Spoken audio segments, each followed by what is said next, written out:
반갑습니다. 10월 8일 화요일 큐티 스케치 시간입니다. 오늘 본문은 레위기 20장 1절로 8절까지 말씀입니다. 오늘 본문이 이렇게 시작합니다. 여호와께서 모세에게 말씀하여 이르시되 너는 이스라엘 자손에게 또 이르라. 그가 이스라엘 자손이든지 이스라엘에 거류하는 거류민이든지 그의 자식을 몰렉에게 주면 반드시 죽이되 그 지방 사람들이 돌로 칠 것이요. 몰렉이라고 하는 우상에게 자식을 자식을 바쳐서 희생의 제사를 드리는 일들이, 그것도 불에 태워서 죽이는 방법, 이런 방법을 사용하여 이 잔인하게 자식을 희생 제물로 드리는 그러한 풍습들이 고대 중동 지역에 굉장히 흔한 일이었다고 합니다. 오늘 이 성경에도 그 이야기를 하면서 그렇게 행하는 자들이 있다면 그 사람은 반드시 죽여야 한다고 오늘 본문은 이야기합니다. 자식에게, 그러니까 자식에게 아니라 우상에게, 몰렉에게 자식을 바치는 거예요. 그 바치는 이유는 풍요를 위한 것입니다.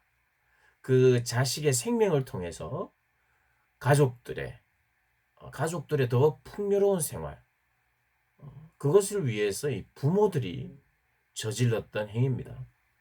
그러니까 잘못된 대상에게 잘못된 방법으로, 그것도 자기 살겠다고, 자기 잘 살겠다고 자식을 희생을 시키는 거예요. 사실 오늘 이 시대에는 거의 끝난 이야기입니다. 자식을 죽이며 내가 살겠다고 하는 사람은 아무도 없어요. 그래서 이 본문을 볼 때 먼저는 이것은 굉장히 미신적인 행위였고 이제는 완전히 사라진 이야기다라고 우리가 생각할 수 있습니다. 그렇습니다. 또 하나님께서 은혜를 베풀어 주셔서 그것은 참으로 무지한 자들의 미신적인 요소로 있었던, 자행되었던 이야기임을, 그런 발상임을 깨닫고 그것이 다 없어졌죠. 지금 이 시대, 물론 우리가 모르는 지역의 자식을 학대한다든지 하는 방법이 있긴 합니다만은, 기본적으로 자식의 생명을 담보로 자식을 죽여서 내가 살겠다는 것은 있을 수가 없어요. 그래서 이 이야기는 우리에게 적용이 되지는 않습니다. 그렇지만 과연 적용이 되지 않을까? 이것은 옛날 이야기고 이건 더 이상 우리에게 일어날 수도 없는 이야기라고 생각할 수 없는 것이, 우리의 본성 속에 자녀도 수단으로 삼는 그런 본성은 아직까지 있다는 거예요. 이 시대에는 자녀를 수단으로 삼아서 몰렉신에게 불태워 죽이면 나에게 젊음도 오고 생명도 오고 풍요로움이 온다는 그런 어떤 마음으로 그 일을 했어요. 자녀가 목적이 아니었고 수단이었죠. 오늘 이 시대도 많은 경우에 우리의 이기적 본성은 자식을 위한 참 한없는 사랑, 생명까지 내어주기까지 자식을 위해서라면 할 수 있는 그러한 부모의 마음도 있는 것이 사실입니다. 그렇지만 우리 마음 속에, 부모들의 생각 속에 자식을 수단으로 이용해서 그 자식에게 정말 정성을 들이긴 하지만 결국 부모의 욕심으로 자녀를 목적으로 삼지 않고 수단으로 삼는 경우가 있다는 거죠. 그런 부분에서는 우리가 다시 한번 생각해 봐야 됩니다.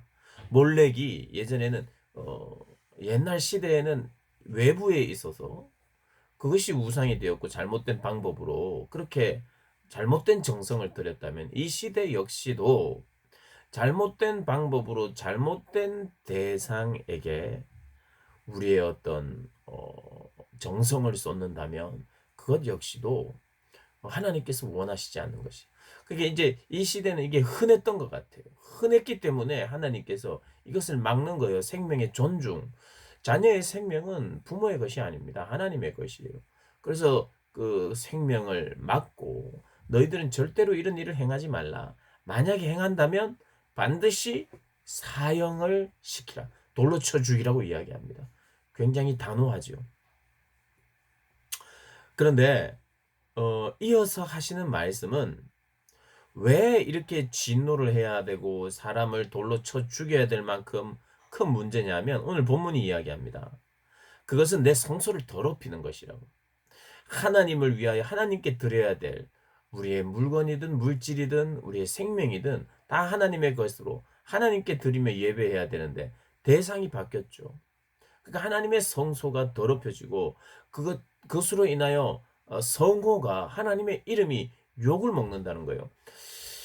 우리가 이 땅을 살 때에 하나님의 뜻을 우리가 쫓고 사는 데 있어서 가장 중요한 것이 있다면 하나님의 이름을 위한 것이어야 돼요. 하나님의 이름을 욕을 먹인다든지 하나님의 이름을 망령되이 여긴다든지 하는 것은 하나님의 뜻이 아니죠. 근데 하나님의 이름을 욕먹이는 것이 바로 우상에게 제물로 자녀를 드리는 것이고, 또 오늘날로 말하면 자녀를 수단화해서 나의 이익과 나의 욕심을 채우는 어떤 수단이 되는 건 역시도 하나님께서 원치 아니하시는 일이라는 걸 우리가 기억해야 합니다. 그래서 하나님의 성소와 하나님의 이름을 더럽히는 일은 해서는 안 된다는 것입니다. 그리고 동시에 오늘 본문은 몰렉에게 자기 자녀를 바친 사람들이 죽어야 하고, 또 죽는 것과 다름없이 어 제명당하는 사람들이 있었어요. 그건 뭐 죽음을 선언하는 것과 마찬가지예요. 그 백성에게 끊어지는 사람들. 누구냐 하면 그것을 보고도 그것을 알고도 뭐를요? 몰렉에게 자기 자녀들을 바치는 사람들을 알고도, 그런 행위를 알고도 눈 감아주거나 묵인하거나 못 본 채 하면 그 사람 역시도 죽음을 면치 못하는 거예요. 제명당한다 이 말입니다. 백성 중에서 끊어지는 것이에요. 그러니까 이것은 공동체에도 큰 영향을 주는 거예요. 그것을 못 본 채 하고 그것을 눈 감아주면 공동체에 더 많은 사람들이 그렇게 생기가 날 것이고 나도 영향을 받는 거예요. 그러니까 하나님이 이 공동체를 살리기 위해서 또 그것을 철저히 차단하시고 계시는 것입니다. 하나님의 관심은요, 개인에게도 분명히 있습니다. 그러나 공동체 우선적으로 있어요. 공동체가 더럽혀지는 것에 대해서는 단호하게 하나님께서 차단하십니다. 하나님의 이름, 성소, 공동체, 그들의 백성을 하나님께서 먼저 우선하십니다. 나의 개인의 꿈, 나의 개인의 그 어떤 것 이전에 하나님의 백성들, 하나님의 이름, 이런 것에 우리가 관심을 기울여야 하죠.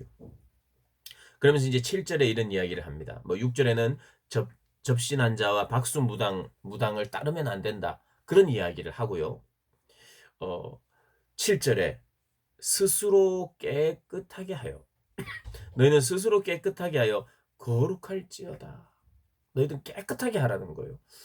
그래야 거룩해진다는 겁니다. 그렇죠. 우리가 부정한 것, 더러운 것 이런 것을 깨끗하게 씻어야 됩니다. 그래서 주님의 예수님의 거룩한 보혈이 필요한 것이고, 짐승의 구약시대에는 짐승의 피가 생명이 필요한 것이 우리를 깨끗하게 씻기 위하여, 그래서 거룩해지는 것입니다. 그런데 7절 다음에 8절을 보면 이런 이야기가 있습니다. 너희는 내 규례를 지켜 행하라. 나는 너희를 거룩하게 하는 여호와이니라. 너희는 스스로를 깨끗하게 할지어다 해서 거룩하게 할지어다 이렇게 이야기하고, 그 다음 절에는 너희는 내 규례를 지켜 행하라. 나는 너희를 거룩하게 하는 하나님이다. 무슨 말입니까? 내가 언제 깨끗해지느냐? 하나님의 말씀을 지켜 행할 때, 말씀을 지키고 규례를 지킬 때 그것이 거룩해지는 비결입니다. 계속해서 말씀드렸습니다. 거룩이 무엇이냐? 하나님의 말씀을 듣고 행하고 순종하는 것. 하나님의 말씀을 들음으로 나는 하나님에게 속해 있습니다. 그러면서 하나님을 닮아가는 거예요. 그게 거룩입니다. 오늘 너 자신을 깨끗하게 하라. 어떻게 해요? 하나님의 말씀, 규례를 지킴으로. 오늘 하루도 규례를 지킴으로, 하나님의 말씀에 순종함으로 스스로를 깨끗하게 하는, 그래서 거룩해지는 우리 주님의 백성들이 되시기를 주님의 이름으로 축복합니다.